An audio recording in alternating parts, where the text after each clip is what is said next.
Hi, this is an introduction video to Google Colab for Finance Analytics. Google Colab is like Google Docs but for programming in Python. It's very easy to use. It's web-based, so you do not need to install anything, and you do not need a powerful computer because it uses the cloud computing services of Google. Now, the first thing that you need to know is how to access it. It's very easy. So you just need to go to this link, colab.research.google.com. Whenever you go to this link, you will see something like this being open.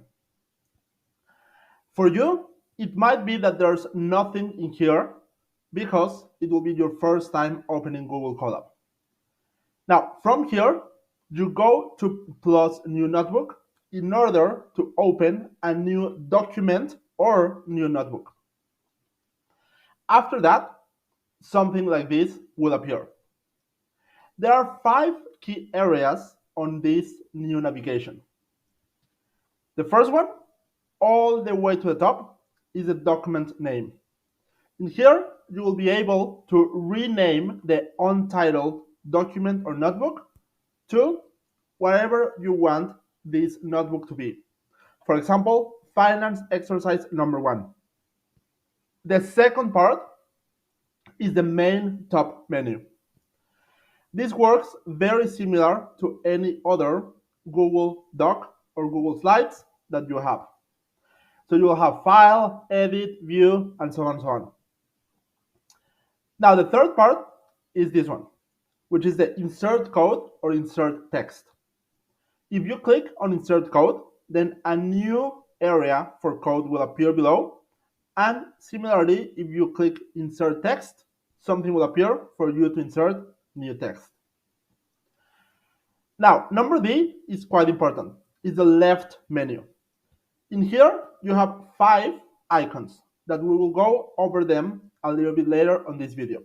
But the main one for you is this little icon of the folder where you can add files and datasets. Finally, on this screen, you'll have the coding playground, which is all this in here below. And this is where you will insert your code. Now, the step 3 after you open the notebook is to rename the document.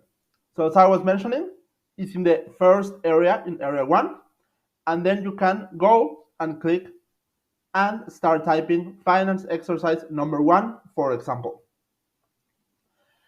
Then, in order to add data, you will go all the way to the left, in here, in the files, and something like this will appear.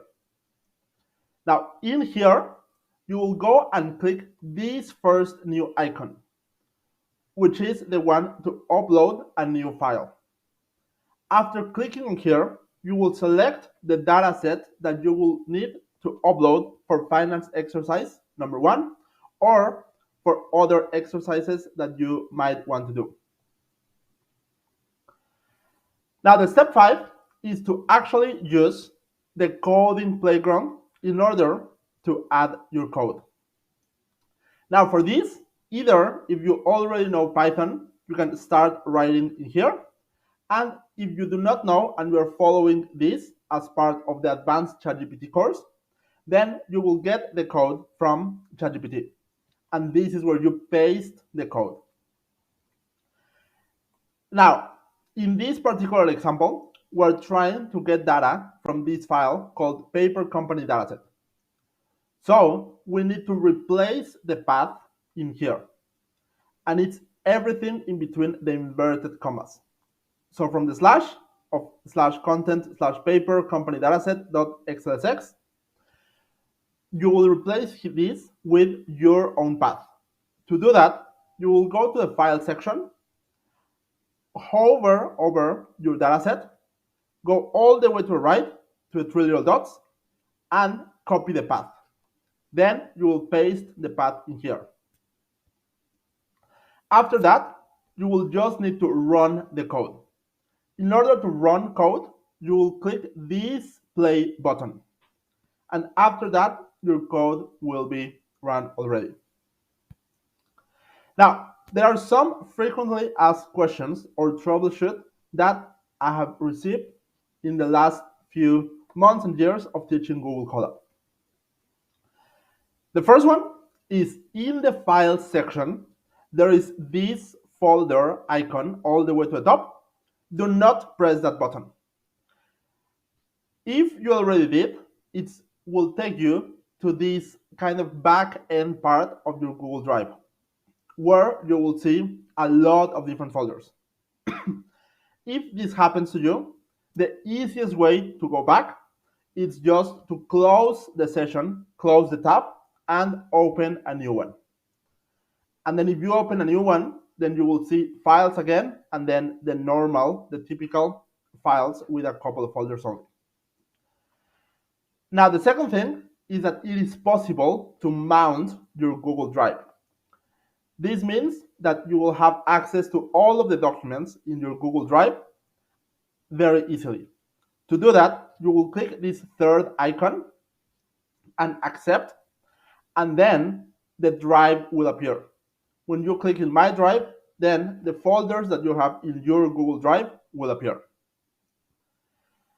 Now, the third and last thing is many people have told me that they do not want to use Google Colab because their companies do not allow the usage of Google products like Google Docs or Google Slides. Sometimes it's because they prefer other providers like Amazon Web Services or Microsoft. If you do not want to use Google Colab, some alternatives are Jupyter Notebooks, Visual Studio, and Azure Machine Learning Studio. These last two, the blue ones, are part of the Microsoft ecosystem. So if your company uses only Microsoft products, it might be easier for you to use these two. The only caveat to that is that for Visual Studio, you do need to install that software into your computer, and then you also need to install Python and the libraries before actually being able to run the code. In Google Colab, that's not the case. Everything is installed already. Thanks for listening.